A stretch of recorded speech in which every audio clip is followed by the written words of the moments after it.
She shouted, "You're not supposed to be here." I know. I held a small box in my hands, worn, taped at the corners, and heavy with secrets. She was banned from the baby shower, but when she walked into the delivery room with the secret box, one truth unraveled a web of lies that no one saw coming. But before we start the video, let us know where you're watching this video, and if you like this story, don't forget to subscribe Story Store, and please share your thoughts about this story in comment section. "You're not supposed to be here," Claire shouted, sweat streaking her forehead as she gripped the hospital bed rails. Her voice trembled with pain, barely louder than the cries of the newborn that had just filled the room. Nurses rushed around her, adjusting monitors and swaddling the baby. Ethan stood frozen in the corner, pale and shaken, unsure whether to move or speak. I stood in the doorway, unnoticed by some but impossible to ignore by others. I held a small box in my hands, worn, taped at the corners, and heavy with secrets. My heart pounded, not from fear, but from knowing there was no turning back now. "I know," I replied, voice quiet but steady. "But you need to hear what I have to say. It can't wait." The chaos in the room slowed. A nurse glanced toward me but didn't intervene. Even the baby's wails softened, like the moment itself had bent in time, waiting to listen. Claire's eyes locked with mine. Her face, flushed from labor, twisted with disbelief and something deeper, recognition. Her voice was barely a whisper. "Why now? After everything?" I stepped closer, lifting the box slightly. "Because secrets don't stay buried forever. And this one changes everything." Ethan took a step forward. "You need to leave," he said, but there was hesitation in his tone, like he knew exactly what was coming. Claire's breath caught. She looked between us, searching for some truth in the tension, and for the first time, I saw it in her eyes. A crack in the wall Ethan had built around her. She didn't know yet, but this was the moment her world would begin to unravel, and finally, the truth would be heard. The baby shower invitation never came. I found out through Marla, who sent me a picture of the decorations: pastel balloons, delicate cupcakes, a lavender sash across Claire's shoulder that read, "Mom to be." She looked beautiful, glowing in soft sunlight. But what caught my attention wasn't her smile. It was that my name wasn't on the guest list. Not even a mention, no text, no call, not even a polite excuse. That told me everything. Claire and I had once been inseparable. I helped raise her when no one else stepped up. I was there for every scraped knee, every heartbreak, every late-night call. But something shifted when she met Ethan. At first, it was subtle. Shorter visits, unanswered messages, distant smiles. Then came the silence. She moved to a new address, changed her number, no explanation. I told myself she was just overwhelmed, new life, new responsibilities. But a part of me knew it was more. She was pulling away, and Ethan was at the center of it. I had tried to respect her space. I stayed quiet, waiting for her to reach out. But the photo of that shower? It felt like a door slamming shut. Still, something didn't sit right. Claire didn't look like someone celebrating freely. There was something in her eyes, guarded, unsure. Not fear, but a kind of quiet resignation. I stared at that photo long after Marla stopped texting. Something was wrong. I just didn't know how deep it went, yet. It arrived on a quiet Wednesday afternoon. A plain, white envelope slipped under my door with no name, no return address. I almost threw it away, thought it was junk mail. But something about it made me pause. The paper was thicker, heavier than usual. Inside was a single sheet of paper. No greeting, just 6 chilling words handwritten in black ink. "If you care about Claire and the baby, Meet me. 6 p.m. Willow Park, by the broken bench. That was it. No name, no clue who it was from. But what fell out next stopped my breath. A photo. Claire and Ethan at the baby shower, standing stiffly beneath a floral arch. She was smiling, but not in her eyes. And tucked behind it, folded carefully, was a black and white ultrasound image. At the bottom, a date. It didn't match what they had told everyone. According to the public timeline, Claire had only just crossed her second trimester at the shower. But this scan said otherwise. The fetus was further along, weeks further. I stared at it, heart thudding. Why would someone go through the trouble of sending this? Who knew about the lie, and what did they want from me? I looked at the clock. It was already 4:30. I didn't know what I'd find at Willow Park, but I knew one thing for sure. Someone wanted the truth to come out. Willow Park was nearly empty by the time I arrived. The sun hovered low, casting long shadows over the worn walking paths. I spotted the broken bench immediately, its left arm splintered, paint peeling away. A man was already sitting there, hunched forward, hands clasped tightly. He looked up as I approached, tall, mid-40s maybe, worn boots, a faded jacket, and tired eyes that darted around like he was being watched. He didn't offer a name, just held out a manila folder. "You don't know me," he said, voice low and cautious.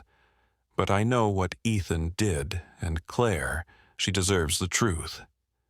I hesitated, then took the folder. He stood up, looked over his shoulder, and walked off without another word. I opened it right there on the bench.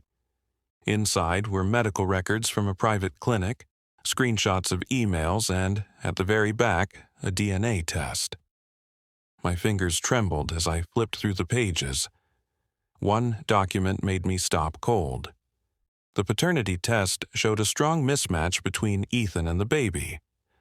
The results weren't fully conclusive, but they pointed to one thing. Ethan might not be the father. I closed the folder slowly, my breath catching in my chest. This wasn't just about a lie, it was about control, deception, and protecting Claire before it was too late. I waited for Ethan in the parking lot outside his office, heart pounding, folder clutched tightly under my coat. I didn't plan what to say. I just knew I couldn't stay silent. He spotted me as he stepped out, phone in hand, surprised for only a moment before masking it with a smug grin. "You're really pushing it," he said, striding toward me. "Claire doesn't want to see you. Take the hint." I stepped forward, holding out the folder. "You know what this is." He glanced down, then back at me, eyes narrowing. "Where did you get that?" "It doesn't matter. You lied to her, Ethan, about the baby, the due date, everything. You manipulated her, and she deserves the truth." His expression shifted, darker now. "If you come near her with this nonsense, I'll make sure you regret it," he said through clenched teeth. "She's better off not knowing." He didn't deny it. That was enough for me. "You don't get to decide that," I replied firmly. "She trusted you, and you used that to control her." He leaned in, voice low and venomous. "If Claire finds out, she'll break. You really want to do that to her?" I looked him dead in the eye. "What I want is for her to stop living in your lie." As he stormed off, I knew one thing for sure. He was afraid. And that meant I was getting closer to the truth. Back home, I combed through the folder again, searching for anything I might have missed. One email stood out this time, an exchange between Ethan and a private clinic. In it, he mentioned something cryptic.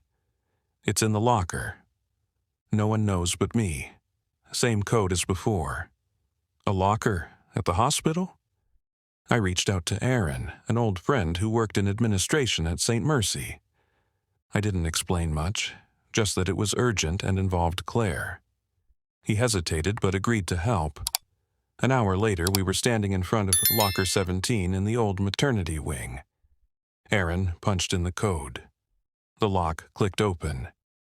Inside was a small flash drive and a soft, worn notebook. I recognized the handwriting instantly. Claire's. I clutched the diary as if it might disappear. Aaron gave me a worried glance but said nothing. Later, alone, I opened the first page. The entries were recent, just weeks old. Her words spilled out in shaky handwriting. I don't know who to trust. Ethan's different, controlling, watching me. He told me I can't talk to her again. But she raised me. She's the only one who ever told me the truth. Tears filled my eyes. She meant me. She was scared, isolated, and reaching out the only way she could. And now, I had everything I needed to bring her back the truth. I stayed up most of the night reading Claire's diary, each page heavier than the last. Her words were raw, unguarded, and heartbreaking. It was like stepping into her mind, hearing the parts she never said out loud. Ethan watches my every move. He checks my phone, my emails. I'm not allowed to call her anymore. He says she's bad for the baby, but I miss her. She's the only one who ever really saw me. She meant me. Every time she wrote her, I knew it was me. Claire wasn't just distant. She was being cut off, controlled. Slowly, deliberately. Ethan had made sure I was erased from her life, and it had worked, almost. Further down the page, I found this. I'm scared. Sometimes I pretend everything's fine, but it's not. I feel like I'm losing myself. I write in here because it's the only place I feel safe anymore. She wasn't safe. Not emotionally, not mentally, and soon, maybe not physically either. Every page screamed of silent desperation, and through it all, she kept coming back to one thought, that someone had to tell her the truth, that someone was me. I closed the diary gently and looked at the flash drive. There was more to uncover, but one thing was already clear. Claire didn't need protection from the truth. She needed protection from the lie she was living in. And I wasn't going to wait any longer. The call came early, just after sunrise. It was Marla again. Her voice trembled. Claire's in labor, 3 weeks early. They rushed her to St. Mercy. Ethan's with her. My heart dropped. Is she okay? She looked scared, Marla whispered, and tired. Ethan wouldn't let me stay long. He's not letting anyone near her, not even her sister. That was all I needed to hear. I grabbed the box, the flash drive, the diary, the DNA results. Everything Claire needed, everything Ethan had tried to bury. As I drove through the quiet morning streets, my mind raced. Would she be okay? Would I even be allowed near her? Would Ethan block me at the door? But deep down, I knew I had no choice. The moment was here. Claire was on the edge of something life-changing, and she deserved to begin it with the truth, not lies whispered by a man who only wanted control. When I reached the hospital, the maternity wing was buzzing. Nurses moved quickly. A baby had just been born, room 302. I stood outside the door, heart pounding. The box was tight in my hands, almost trembling with the weight of its contents. This wasn't how I imagined meeting the baby for the first time, but this was the moment everything would shift. I took a deep breath and stepped inside. The room was thick with emotion. Claire lay exhausted on the hospital bed, her face pale, damp with sweat, but her eyes alert the moment she saw me. A nurse cradled the newborn nearby, and Ethan stood guard at the edge of the bed, arms crossed like a sentry. "What are you doing here?" he snapped, stepping toward me. I didn't answer him. I looked only at Claire and gently held up the box. "I know I'm not supposed to be here," I said softly, "but you need to see this. You've needed it for a long time." Ethan moved to block me, but Claire raised a weak hand. "Let her speak," she said, her voice barely more than a breath. I stepped closer and placed the box at the foot of her bed. "You deserve to know the truth. About the baby. About everything." Claire's face went still. Ethan's jaw clenched. Then I said the words that shattered the silence. "That child might not be Ethan's." Gasps filled the room. A nurse froze mid-step. Even the baby seemed to quiet. Claire stared at me, her eyes wide with confusion and pain. Ethan stammered, "She's lying." I opened the box. "Then let's prove it." Because the truth was no longer a whisper. It had just walked into the room. Silence fell like a curtain across the room. Claire's lips parted, but no words came. She looked from me to Ethan, her chest rising and falling faster, panic creeping into her eyes. "What is she talking about?" she whispered. "I don't know," Ethan said quickly. "She's trying to confuse you. She's always hated us being together." But the tremor in his voice betrayed him. I handed Claire the diary first. Her fingers shook as she turned the pages. Her own handwriting stared back at her, raw thoughts, private fears, words she didn't remember ever being seen by anyone but herself. Tears welled in her eyes. Then I opened the flash drive and gave it to the nurse. She hesitated, then plugged it into the wall-mounted monitor. The screen blinked to life. A video played. Ethan, inside a clinic office, handing a sealed envelope to a man in a white coat. His voice was clear. "Change the due date. Make it look like she's only 14 weeks. She can't know." Claire covered her mouth. Her entire body shook. "You lied to me," she said to Ethan, her voice barely holding together. "About everything." He tried to grab her hand. She pulled away. "I need a paternity test," she said firmly to the doctor. No one moved. The air was thick with everything that had just come undone. The truth had broken free, and nothing could put it back. 2 days passed before Claire said a full sentence to anyone. She stayed in a quiet corner room, away from the maternity wing's noise, holding her daughter close. Nurses whispered about what had happened. Ethan hadn't returned since the video played. His calls went unanswered. I sat by her side, silent unless she spoke. Finally, one morning, she looked at me, eyes swollen from crying but clearer than I'd seen them in months. "He said he loved me," she murmured. "He promised we'd be a family, and the whole time he was lying. To control me, to keep me blind." I nodded gently. "You didn't do anything wrong, Claire. You trusted someone you loved. That's never a fault." Her fingers brushed the baby's tiny hand.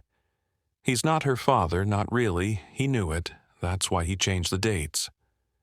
I hesitated. "Do you know who is?" She nodded slowly. "Liam, from college. We lost touch. But there was that one night, and I always wondered. He never knew." She took a shaky breath. I reached out. "He's coming." Tears slipped down her cheek again, but this time they weren't just from heartbreak. There was something softer beneath, relief. "I don't know what happens next," she said, "but I'm done with lies." I squeezed her hand gently. "Then this is where it begins." And beside us, her daughter slept peacefully, finally surrounded by truth. Claire named her daughter Hope. The name felt right, like a small promise wrapped in a new beginning. She said it came to her during the first quiet night after Ethan was gone, when everything felt broken, but the baby's heartbeat still pulsed against her chest like a second chance. She moved in with me for a while. The days were slow and gentle. No more checking over her shoulder, no more walking on eggshells. Just warm bottles, midnight rocking, and long talks between us. Talks we hadn't had in years. Liam came, hesitant, unsure, but kind. When he held Hope for the first time, tears rolled down his cheeks. "She looks like Claire," he whispered, "but she has my eyes." He didn't ask for anything, just said he'd be there if Claire ever wanted him to be. Ethan tried to fight back, sent legal threats, made noise in court, but the video, the diary, and the paternity test left little room for defense. Eventually, he went quiet. One afternoon, as Claire packed a small bag for Hope's first outing, she looked at me and smiled. "Do you think it's possible to build a life from scratch?" I smiled back. "You're not starting from scratch, you're starting from truth." And in that moment I realized something too. Sometimes family isn't defined by blood or invitation lists. Sometimes it's the ones who show up, even when they're told not to, especially when it matters the most.